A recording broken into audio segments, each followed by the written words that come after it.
Known throughout country music as the Guitar Man, singer-songwriter Jerry Reed gained recognition not only for his successful solo career, but also as an actor and ace session player. Jerry Reed Hubbard was born in Atlanta, Georgia on March 20th, 1937, and after picking up the guitar as a child, he was signed by publisher and producer Bill Lowry to cut his first record, If the Good Lord's Willing and the Cricks Don't Rise, at the age of 18. He continued releasing both country and rockabilly singles to little notice until rocker Gene Vincent covered his Crazy Legs in 1958.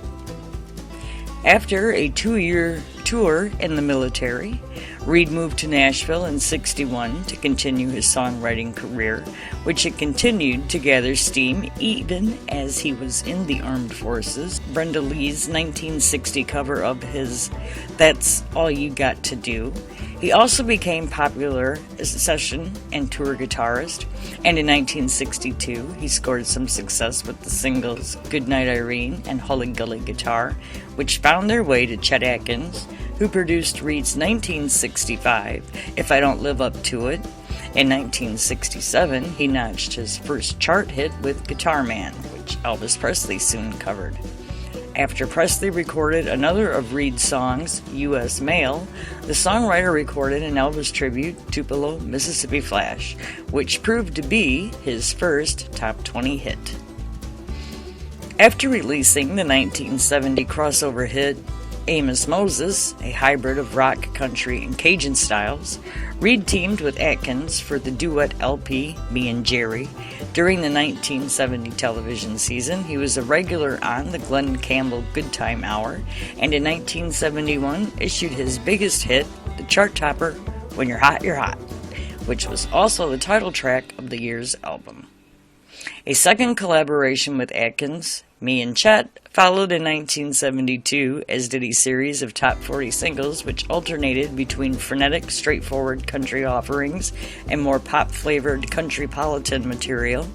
A year later, he scored his second number one, Lord Mr. Ford, from the album The Uptown Poker Club.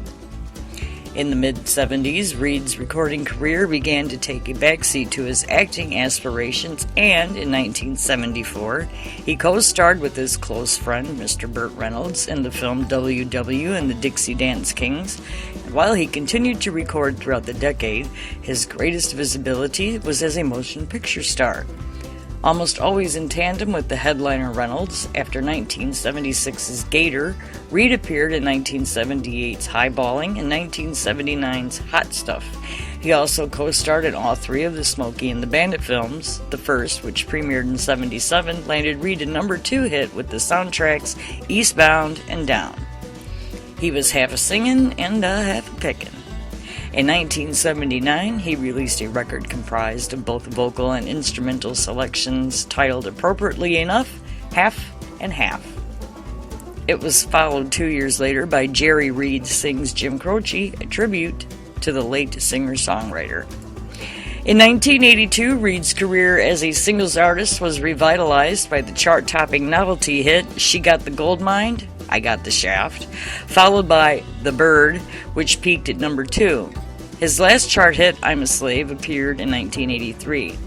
After an unsuccessful 1986 LP, Lookin' at You, Reed focused on touring until 1992, when he and Atkins reunited for the album Sneakin' Around, before he again returned to the road.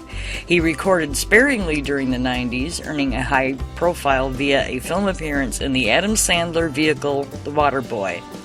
Inactive during much of the 2000s, he passed away in 2008 due to emphysema.